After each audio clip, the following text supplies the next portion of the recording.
I'm standing on the grounds of Arlington National Cemetery, one of the most famous cemeteries in the world. It's located just across the river from Washington, D.C.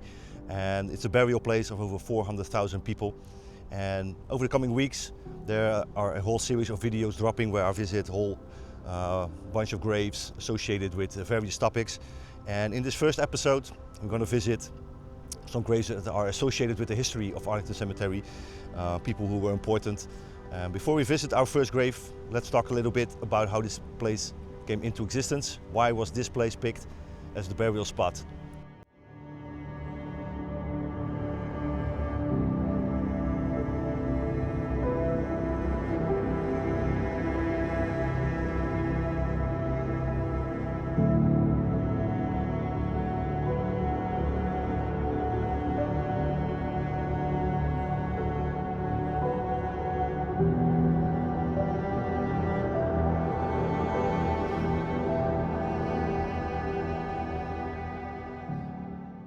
Arlington National Cemetery was established on May 13th, 1864, during the American Civil War, and it was named after Arlington Estate. And this estate was the property of the step-grandson of George Washington, a man named George Washington Parke Custis.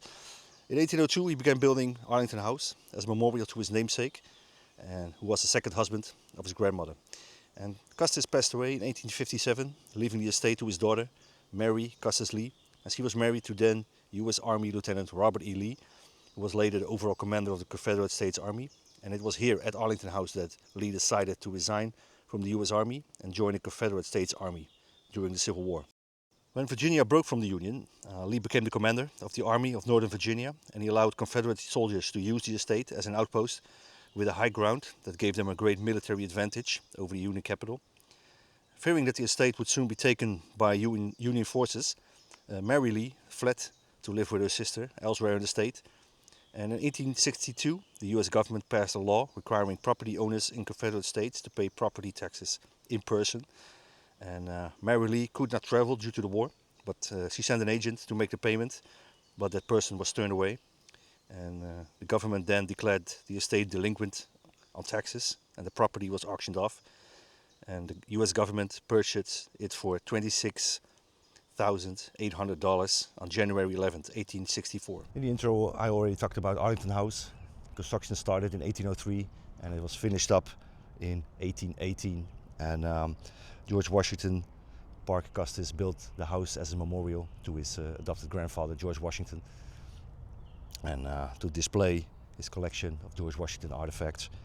And the house is open for visitors, so you can see it behind me. That's the house, so let's head over there. In 1874, the son of Robert E. Lee and Mary Lee sued the US government for illegally seizing the property. And in 1882, the Supreme Court ruled in his favor and the land was transferred back to him. And not long after that, he sold it back to the US government for $150,000. You know, the place was not livable anymore. There were Union graves everywhere. So yeah, I think he did the right thing. He sold it back, and from then on, this place became the cemetery that it is today.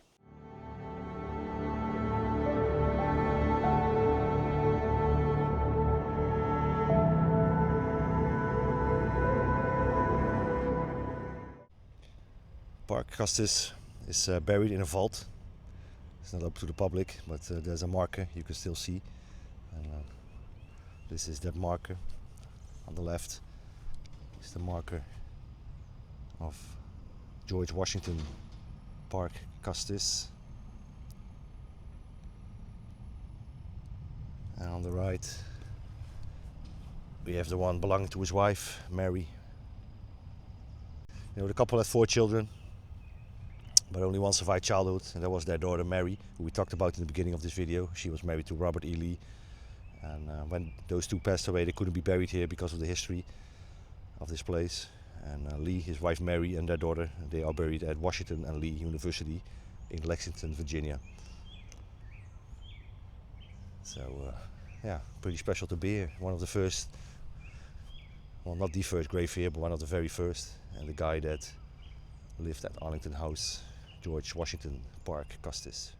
The very first burial after the estate was picked as a burial location of Civil War dead was that of William Christman, and you can see his grave right here. He was a private in the United States Army, which he joined in the March of 1864. And on May 1st he was hospitalized at Lincoln General Hospital with the measles. And Private Christman served only for a very short time because he died on May 13th, 1864, only 19 years old. And when he was buried here, the grounds were not officially approved yet to serve as a cemetery, but he was buried here anyway, because one guy in particular couldn't wait to bury as many Union dead on these grounds as possible. And his grave is the next one we are going to visit. Montgomery Meigs was a career military man who served as quartermaster general during and after the Civil War. And through that position he was in charge with finding a suitable burial ground for Union dead. And the two cemeteries at Washington DC that were used at the time were full and a new spot was needed.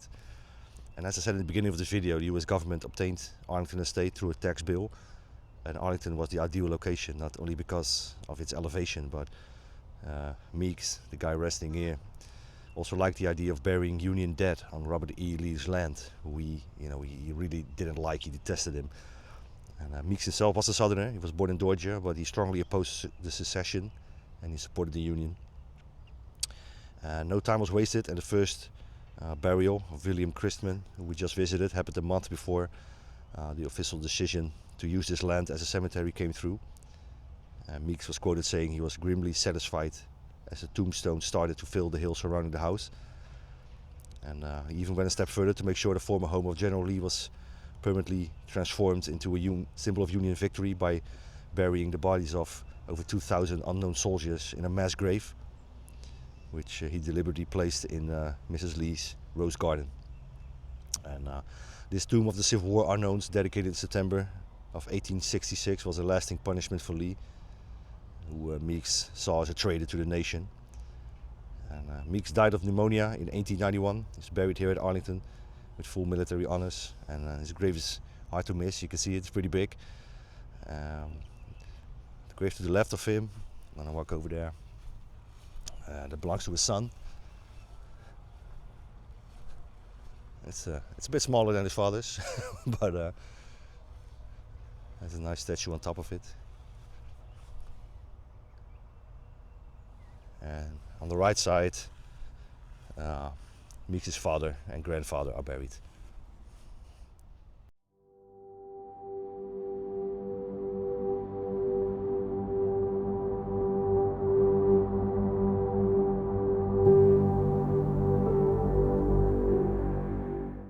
In the early days of Arlington National Cemetery, it didn't have the reputation it has today. It was described as a poor man's cemetery for soldiers whose families couldn't afford to bring them home. And this all changed with the burial of this man. We're looking at his grave right now. This is the grave of Philip Sheridan. And before him it was mostly privates who were buried here, and also some officers, but no one of the rank and reputation of Philip Sheridan. And yeah, he had a great career in the army, rising to Major General, making him the 4th ranking general in the army after Grant, Sherman and Meade. He continued his career during the Indian Wars, and he rose to commanding general of the US Army and held that position until his death. He was promoted shortly before his death to the rank of general in the regular army, or general of the Army of the United States as it's called, same rank earlier held by Grant and Sherman. He died of heart failure on August 5th, 1888, and he was buried at this spot right in front of Arlington House, overlooking the city of Washington DC. And I think if you look at the view, yeah, he has the best view of all graves here, I think. Over there you can see the Washington Memorial. To the left, the Lincoln Memorial, Capitol in the distance. So yeah, up on this hill. Great site to be buried. And also a very nice grave. Maybe you don't get that idea, but it's pretty big as well. And looks really good. And yeah, like I said, his burial helped elevate Arlington to national prominence and a place people wanted to be buried at. And I think his grave marker reflects his career and reputation. And it's a very impressive grave. The next grave I'm going to show you guys is a very special grave. It's a grave that's one of its kind here at Arlington, and it's the grave of the only man that was born here on the grounds of Arlington, and he also died here, and it's James Parke. And this is his gravestone. James Parke, he was born here on Arlington Estate in 1843 as a slave, and when Parke Custis passed away, he had a will that said that all of his slaves must be freed within 5 years of his passing, and that's why in 1862 James Parke became a free man. And but he continued to live here on the estate in the slave quarters, and after he was set free in what was now called Freeman's Village. And when the estate was turned into a cemetery, Parke was tasked with digging the graves. So many of the earlier graves here at Arlington that were dug by him. And he worked at Arlington National Cemetery until June of 1925. And after that he helped with the restoration of Arlington House, giving of course vital information and first-hand accounts of the history of that estate. James Parke married twice. He fathered 22 children. He was a busy man. 5 of them served in World War I. And he died on August 21st, 1929 at the age of 86.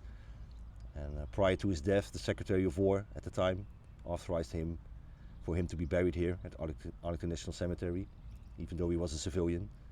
And on August 23rd, 1929, James Parke was laid to rest here at Arlington with full military honors. And that's crazy. You know, this guy, he was born here on the grounds of Arlington and also passed away here. He never left, even after he became a free man.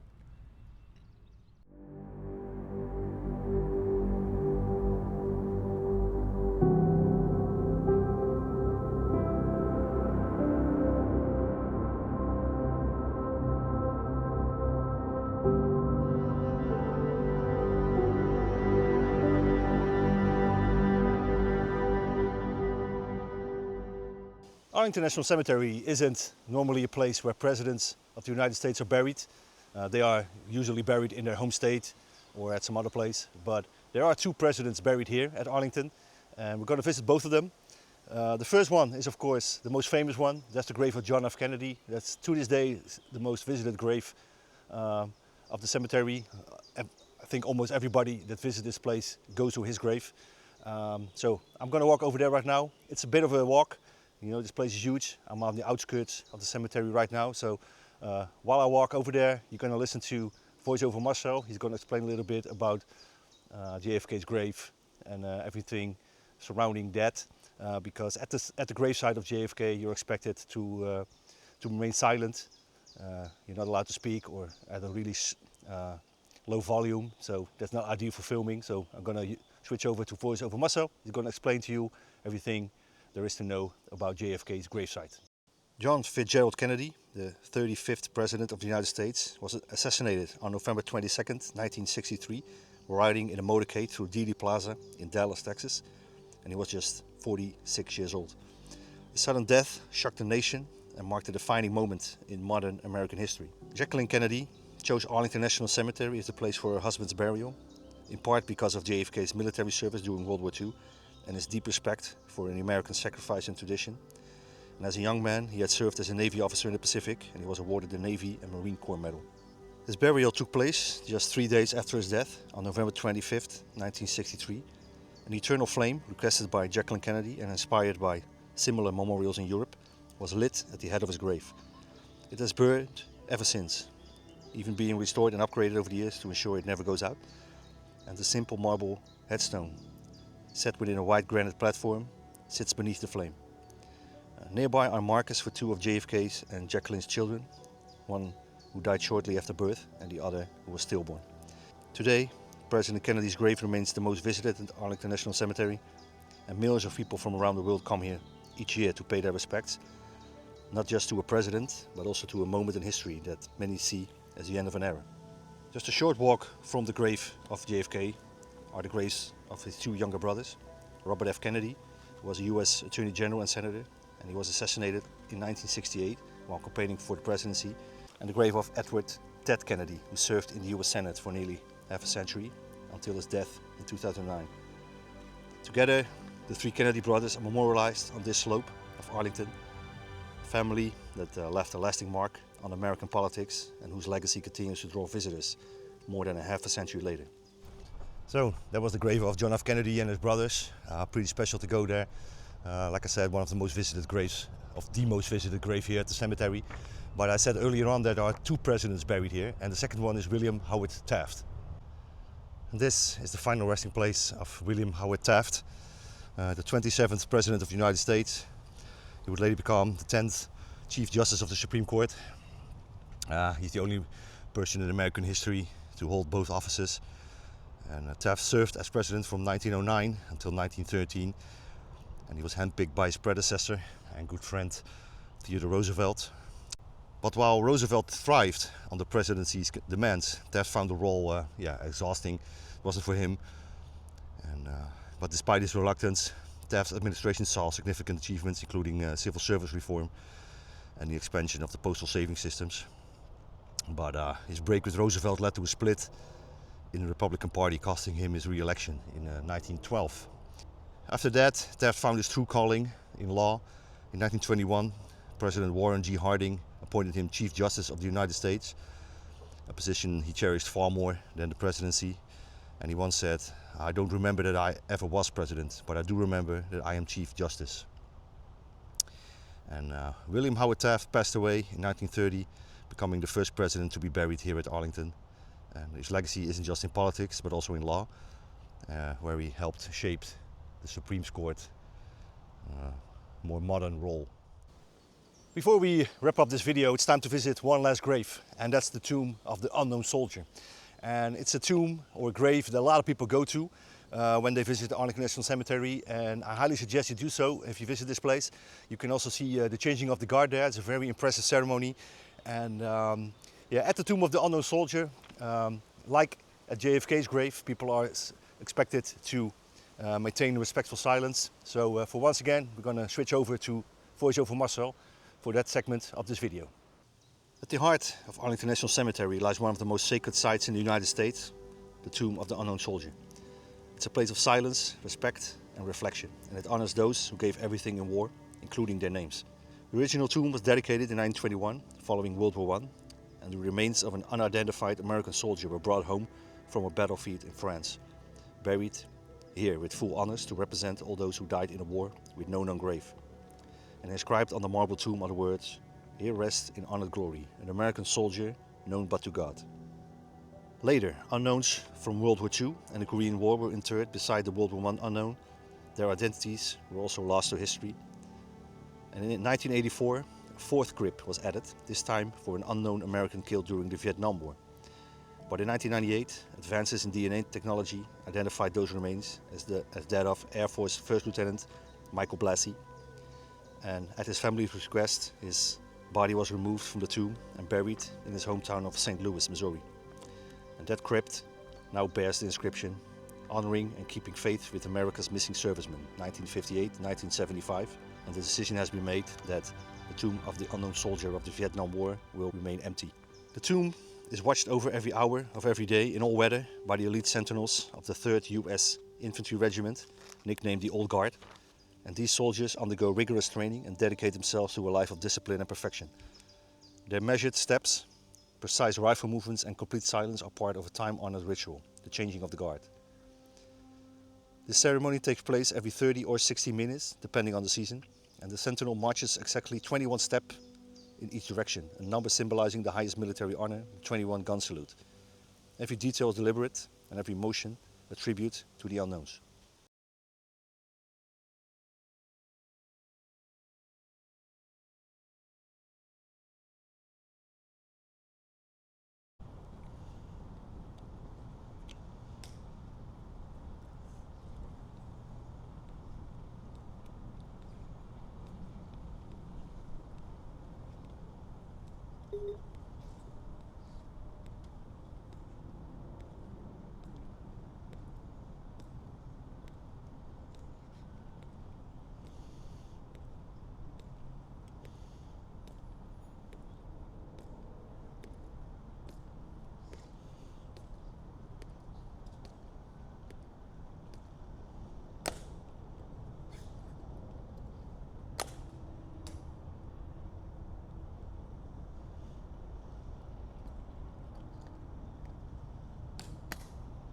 Ladies and gentlemen, may I have your attention, please?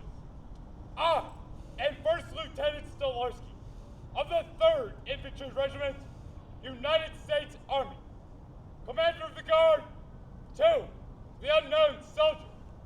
The ceremony that you are about to witness is the changing of the guard. In keeping with the dignity of this ceremony, it is requested that everyone remain silent and standing. Thank you.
Forward!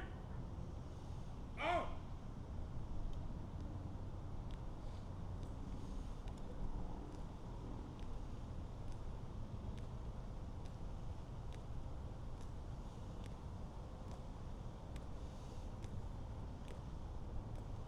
Guards! Halt!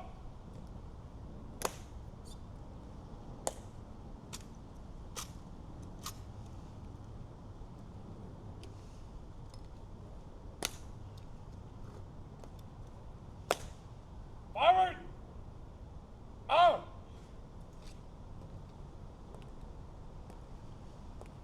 Guards! Halt! Halt! Out! Ready? Fight! Present! Out!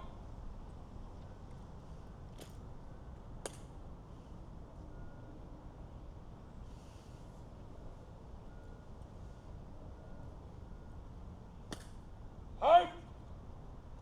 Out! Ready? Fight! Ha! On your order. Halt and order. Remain as directed. Order. Back now. Ready? Fight! Present! Out!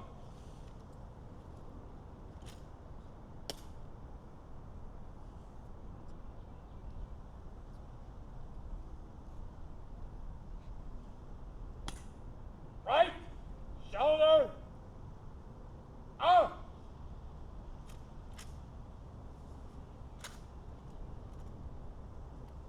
Out. Right. Hey.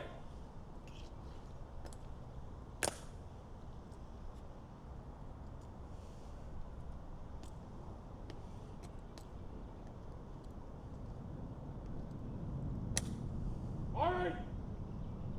Now.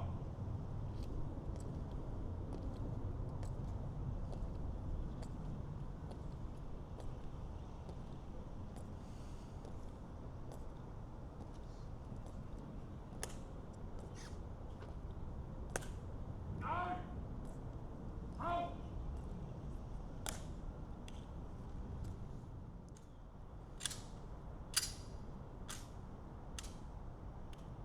Out.